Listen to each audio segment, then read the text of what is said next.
America में एक बड़ी कार्रवाई ने अंतर्राष्ट्रीय हथियार तस्करी के खतरनाक नेटवर्क का पर्दाफाश कर दिया है। लॉस एंजलिस एयरपोर्ट पर गिरफ्तार महिला पर ईरान के लिए हथियारों की दलाली करने के गंभीर आरोप लगे हैं। दरअसल अमेरिका की जमीन पर एक ऐसी गिरफ्तारी हुई है जिसने वैश्विक सुरक्षा तंत्र को झकझोर कर रख दिया है।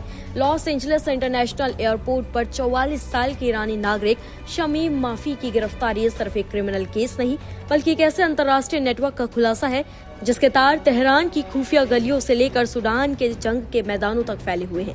अमेरिकी एजेंसियों का दावा है कि ये महिला कोई साधारण कारोबारी नहीं बल्कि ईरान के रक्षा तंत्र के लिए काम करने वाली एक अहम कड़ी थी, जिसने ग्लैमर और बिजनेस की आड़ में हथियारों के खतरनाक सौदों को अंजाम दिया।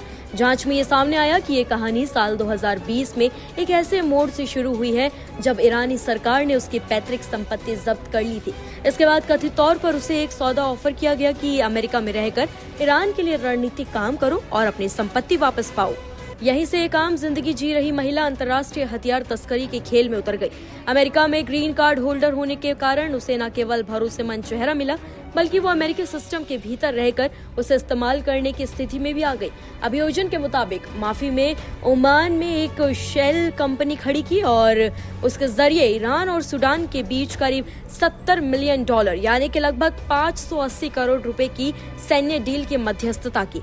इस डील में मुहाजिर 6 ड्रोन जैसे अत्याधुनिक ड्रोन, हजारों बम फ्यूज और भारी मात्रा में गोला बारूद शामिल थे। ऐसे हथियार जो किसी भी संघर्ष क्षेत्र में तबाही का स्तर कई गुना बढ़ा सकते हैं। रिपोर्ट्स के मुताबिक इस एक डील के लिए उसे करोड़ों का कमीशन मिलने वाला था।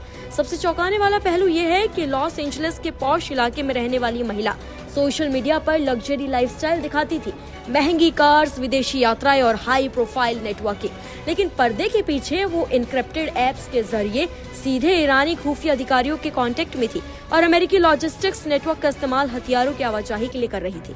यानी एक ऐसा नेटवर्क जो आम नजरों से बिल्कुल छिपा हुआ था लेकिन असर वैश्विक स्तर पर डाल रहा था। इस गिरफ्तारी ने कई बड़े सवाल खड़े कर दिए हैं। क्या अंतर्राष्ट्रीय प्रतिबंधों के बावजूद ऐसे नेटवर्क इतने गहरे तक एक्टिव हैं? क्या विकसित देशों की जमीन भी अब इस तरह के गुप्त ऑपरेशंस का केंद्र बनती जा रही है? अमेरिका के लिए यह मामला सिर्फ एक आरोपी की गिरफ्तारी नहीं बल्कि राष्ट्रीय सुरक्षा की बड़ी चुनौती है। आने वाले दिनों में जांच और सख्त होगी और ऐसे छिपे हुए नेटवर्क्स की तलाश तेज की जाएगी। ये पूरा घटनाक्रम एक कड़वी सच्चाई भी सामने लाया है। आज के दौर में जंग सिर्फ मैदानों में नहीं बल्कि बिजनेस, टेक्नोलॉजी और पहचान के पीछे छिपकर भी लड़ी जा रही है।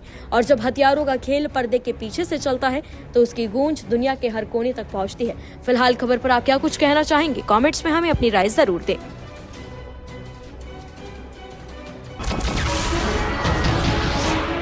नमस्कार, मैं हूं मानक गुप्ता।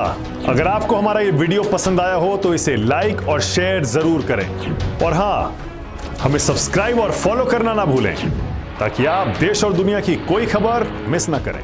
तो जुड़े रहिए हमारे साथ और देखते रहिए न्यूज़ 24।